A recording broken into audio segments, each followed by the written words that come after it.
ఈరోజు ఏదైతే ఓ పత్రికలో వచ్చినటువంటి స్టేట్మెంట్ ఆధారంగా మరి మా పార్టీ విషయానికి వస్తే మరి మేమందరం కలిసికట్టుగానే ఉన్నాం. మరి అనవసరంగా మేము ఒక వర్గం ఫిర్యాదు చేసిందని చెప్పేసి మా పైన ఒక ఎలిగేషన్ వచ్చింది. కాబట్టి మేము ఈరోజు ఆ పత్రికా ప్రకటన ఇవ్వాల్సి వస్తుంది. వాస్తవానికి మేము మనోహర్ రెడ్డి గారి ఆదేశానుసారం, కాంగ్రెస్ పార్టీ ఆదేశానుసారం, కాంగ్రెస్ పార్టీ ఏదైతే కార్యక్రమాలు ఇస్తుందో, మనోహర్ రెడ్డి గారు ఏదైతే ఆదేశిస్తుందో ఆయనకు క్రమశిక్షణ గల కార్యకర్తలుగా మేము అందరం పనిచేస్తున్నాం. మరి మాకు కానీ వైస్ చైర్మన్ అజయ్ ప్రసాద్ గారు కానీ ఎటువంటి భేదాభిప్రాయాలు లేవు. అంతా కలిసికట్టుగా పనిచేస్తున్నాం. కాబట్టి ఇటువంటి ఆరోపణలు, ఇటువంటి అధిక ప్రకటనలు ఇవ్వద్దని చెప్పి కోరుకుంటూ, మరి ఈరోజు ఏదైతే మనోహర్ రెడ్డి గారు ఏ కార్యక్రమం ఇచ్చినా మరి అభివృద్ధి కార్యక్రమాలే కానీ, జై బాబు, జై భీమ్, జై సంవిధానం కార్యక్రమం కానీ మేమంతా కలిసికట్టుగా పనిచేస్తున్నాం. మరి మా పైన లేనిపోని ఆరోపణలు చేయడం సరికాదని చెప్పి ఈరోజు మేము అందరం కూర్చొని మళ్ళొక్కసారి పత్రికలకు ప్రత్యేకంగా స్టేట్మెంట్ ఇవ్వాలని చెప్పేసి ఉద్దేశంతో ఇస్తున్నాం. మేము ఇంతవరకు మనోహర్ రెడ్డి గారితో ప్రత్యేక సమావేశం జరిపింది లేదు, మనోహర్ రెడ్డి గారితో సపరేట్ మాట్లాడింది లేదు, ఎలిగేషన్ చేసింది లేదు. ఏదైతే మనోహర్ రెడ్డి గారు ఏదైతే మొన్న జరిగిందో ఆ విషయం పైన మండల అభివృద్ధి గురించి, మండలంలో కార్యకర్తల అభిప్రాయాలు తెలుసుకుందామని చెప్పి ఆయన ముందు అందరం కలిసికట్టుగా మండల కార్యకర్తలు, మండల సీనియర్ నాయకులు అందరితో మాట్లాడదామని చెప్పడం జరిగింది తప్పిస్తే ఇంతవరకు ఆయన సమావేశం ఏర్పాటు చేయలేదు.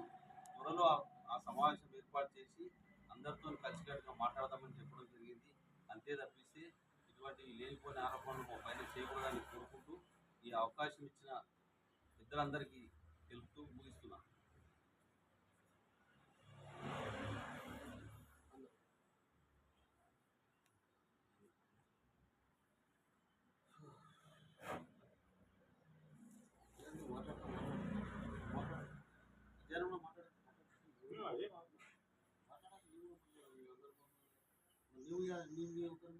పత్రికలో పార్టీలో ఇట్లా వర్గాలని చెప్పి న్యూస్ రావడం జరిగింది సాక్షి పేపర్లో. కానీ అది తప్పది. ఎందుకంటే మేము క్రమశిక్షణతో మేము ముందుకు పోయేటి మనసులో మేము అందరం ఈరోజైతే మా పేర్లు సాక్షిలో పేరు రాశారు. శంకర్ రెడ్డి, వెంకటరామరెడ్డి, మాధవ్ రెడ్డి, శ్రీనివాస్ రెడ్డి అని, సుధాకర్ రెడ్డి అని ఒక సామాజిక వర్గం ఇట్లా అంతా కలిసి ఒక గ్రూప్గా క్రియేట్ అయ్యి ఏదో చేస్తున్నారు నాకు ఒక వార్త వచ్చింది. దాన్ని పూర్తిగా ఖండిస్తున్నాం. ఎందుకంటే మేము అందరం కూడా మనోహర్ రెడ్డి గారి యొక్క ఆదేశాల ప్రకారం నడుచుకుంటున్నాము. పార్టీలో ఎలాంటి విభేదాలు లేవు, మాకు ఎలాంటి గ్రూపులు లేవు. మాకు బాస్ ఒకే ఒక్కడు మనోహర్ రెడ్డి. మాకు వేరే వర్గాలంటే ఏమి ఉండవు. మేము మనోహర్ రెడ్డిని నమ్ముకొని అందరం ఉన్నాం.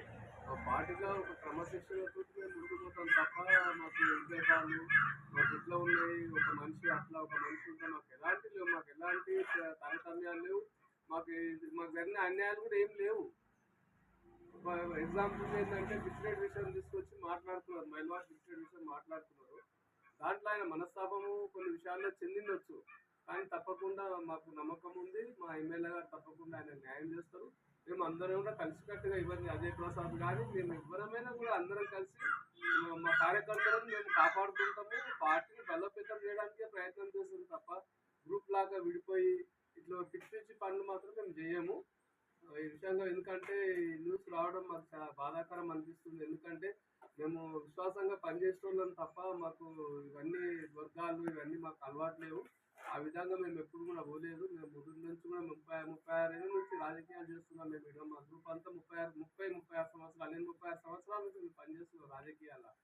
కానీ ఇటువంటి గ్రూప్ లాంటిటువంటి చేయలేదు. ఎక్కడ ఉంటే అక్కడ క్రమశిక్షణతో పనిచేసినాం. మేము ఆ పార్టీ ఏడ ఉంటే అక్కడ పనిచేసినాము, కష్టపడ్డాము. పార్టీని గెలిపించడానికి మా శాశక్తిలో ప్రయత్నిస్తాం. ఈరోజు కూడా మేము మనోహర్ రెడ్డి గారి గురించి మేము శాశక్తిలో పనిచేస్తున్నాం. ఒకటే ఉన్నాం మేము. మా దగ్గర తారతమ్యాలు లేవు, ఎలాంటి వర్గాలు అనేది లేదు. మాకు మహారాజులు కానీ, అజయ్ ప్రసాద్ కానీ, మనోహర్ రెడ్డి కానీ మాకు అంతా ఒకటే. మాకు ఈరోజు వెంకటేష్ మహారాజు, అజయ్ ప్రసాద్ మేము అందరం కలిసి కూడా మొన్న ఒక కార్యక్రమం ఇచ్చింది పార్టీ. మా పార్టీ అధ్యక్షుడు నరసింహ ఆయన ఆధ్వర్యంలో మా పార్టీ అధ్యక్షుడు నరసింహ ఆధ్వర్యంలో ఇది జై బాపు, జై భీమ్, జై సంవిధాన కార్యక్రమం చెప్తే మేము అందరం కూడా కలిసికట్టుగా ఊరు తిరిగినాం, గ్రామ గ్రామాలు అన్నీ తిరిగి మా దగ్గర ఐకమత్యంగా పనిచేసినాం. మా వర్గాలకు ఏం లేవు. సరే కొందరు ఏముంటుందంటే కావాలని మా మధ్యలో ఏదో విధంగా చిచ్చు పెట్టాలని చెప్పి కొందరు ప్రయత్నం చేస్తున్నట్టు అనిపిస్తున్నది. కానీ అవన్నీ ఏం లేవు.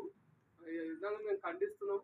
దయచేసి మళ్ళీ ఎప్పుడు ఇటువంటి తప్పుడు రాతలు రాయొద్దని చెప్పి ఈ విధంగా నేను వారితో ఎవరైనా సరే, ఎందుకంటే మా అభిప్రాయాలు తెలుసుకొని రాయాలి. మా అభిప్రాయాలు తెలియకుండా ఊరికనే ఇష్టం వచ్చినట్టు రాస్తే అది కరెక్ట్ కాదని మేము తీవ్రంగా ఖండిస్తున్నాం అని చెప్పి ఈ సందర్భంగా నేను పేర్కొంటున్నాను. కొన్ని పత్రికల్లో వచ్చిన సంఘటనలు ఇది యథార్థం కాదు. మండలం నాయకులు అందరూ వెంకటేష్ కానీ, రాకేష్ మహారాజయ్య కానీ, అజయ్ కానీ, వెంకటరామరెడ్డి అన్న, శంకరెడ్డి అన్న, మాధవ్ రెడ్డి, పెద్ద పెద్ద లీడర్లు అందరూ, పెద్ద లీడర్లు చిన్న లీడర్లు అందరూ కలిసి మండలంలో కలిసికట్టుగా అందరం పనిచేస్తున్నాం. మనోహర్ రెడ్డి గారి ఆధ్వర్యంలో కూడా ఏదో చిన్న మైదానంలో చిన్న సంఘటన జరిగింది. ఆ సంఘటనను చూపి కార్యకర్తల్లో గందరగోళం సృష్టించవద్దని పత్రికా ప్రకటన ద్వారా తెలియజేస్తున్నాం. ఎందుకంటే ఆ విషయం కూడా మనోహర్ సీరియస్గా ఆలోచించి మిచ్చిరెడ్డికి కూడా తగిన న్యాయం చేసిండు. కాబట్టి ఇటువంటి విషయాల్లో అందరం కలిసికట్టుగా పనిచేస్తామని చెప్పుకుంటూ ఈ మరోసారి ఇటువంటి పత్రికల్లో ఇటువంటి ప్రకటనలు ఇవ్వాలని తెలుపుకుంటూ ముగిస్తాం.